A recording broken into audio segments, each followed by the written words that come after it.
बैतूल में चुनालोमा गांव में जैसे आप देख सकते हैं आज भगवती चल रही है, शिव महापुराण चल रही है। बोला जाता है एक लोटा जल सभी समस्याओं का हल, लेकिन आप देख सकते हैं आज की कथा में सारा संदर्भ मिला, आज की कथा में इसका उत्तर मिला। क्योंकि आप सभी जानते हैं हम यदि कलेक्टर ऑफिस में जाएंगे तो उसके पहले कलेक्टर से मिलने के पहले हमें चपरासी से मिलना पड़ता है, उसके बाद ही काम होता है। जैसे कि हम शिव मंदिर जाते हैं, शिव का प्यारा है नंदी, आज माता फिर जाती है मंदिर में, लेकिन चढ़ती है एक लोटा जल। अब वही जल पीने के लिए नंदी जब घर के बाहर आता है एक डंडा मार देती है उसे, तो फिर कहाँ तक जायज है वो?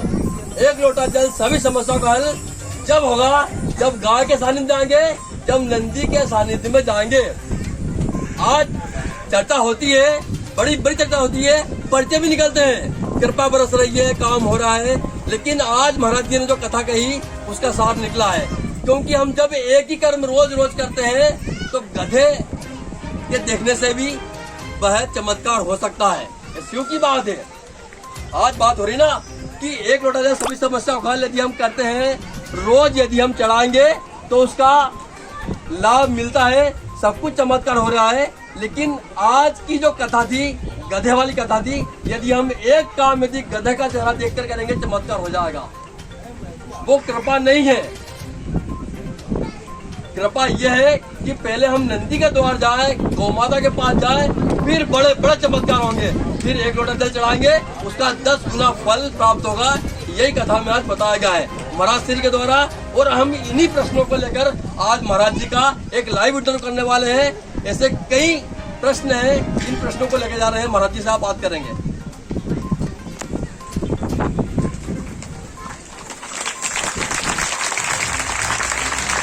महाराज जी एक प्रश्न है सभी को गाँव में, अभी तक आप मेरे इंटरव्यू देख सकते हैं, सारे इंटरव्यू में एक ही बात पूछी है, जैसे आपने कथा बताया था कि गधे को देखने से भी चमत्कार हो जा, और आज चमत्कार हो रहे हैं एक लोटा से समस्या का हल, वो तो बार बार करने के लिए हो रहे हैं।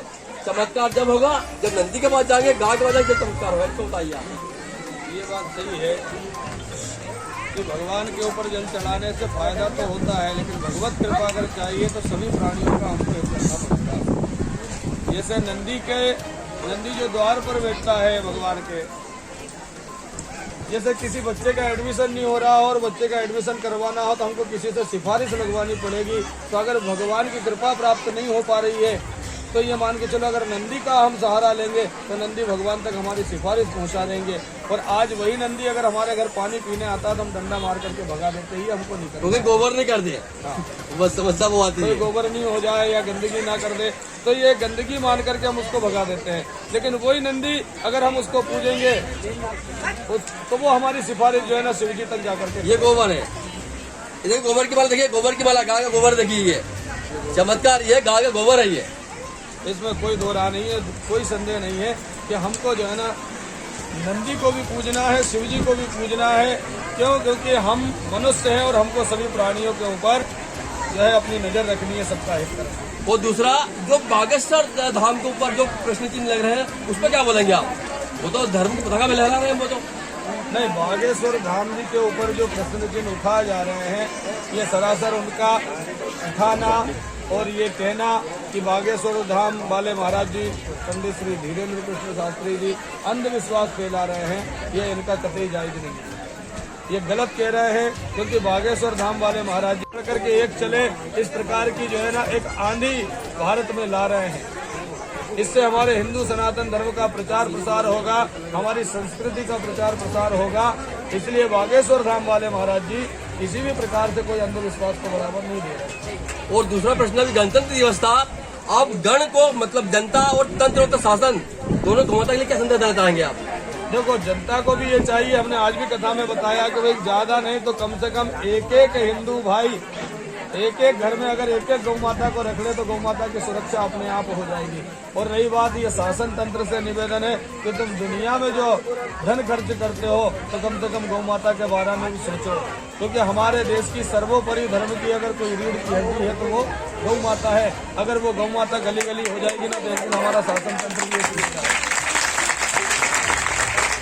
इसलिए शासन से भी यही निवेदन है, व्यास मंच के माध्यम से, आपकी न्यूज के माध्यम से, कि शासन को भी गाय की तरफ ध्यान देना चाहिए।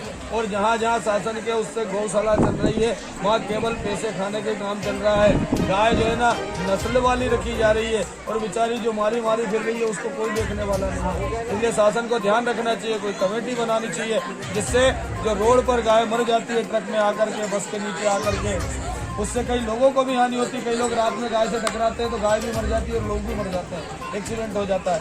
तो ये गाय जो है ना रोड पे ना फिरे, गाय के लिए गोचर भूमि की व्यवस्था करे, गौशाला की व्यवस्था करे और शासन जो है ना गाय की सुरक्षा करे। यही शासन से भी निवेदन है और यही मेरा संदेश है कि अगर ऐसा नहीं करोगे तो एक दिन जो है ना हमारा भारत बहुत गर्त में चला जाएगा, क्योंकि गाय ही सर्वोपरि है, गावो विश्वस्य मातरः। जैसे कि आपने देखा, सबसे बड़ा संदेश है ये दोनों के लिए, गण के भी लिए, तंत्र के लिए, गौ माता के लिए। आप सभी मित्रों का बहुत बहुत धन्यवाद। आप देख रहे हैं world Swaraj news, cameraman Mithilesh Mishra के साथ अरुण मालवी, भोपाल।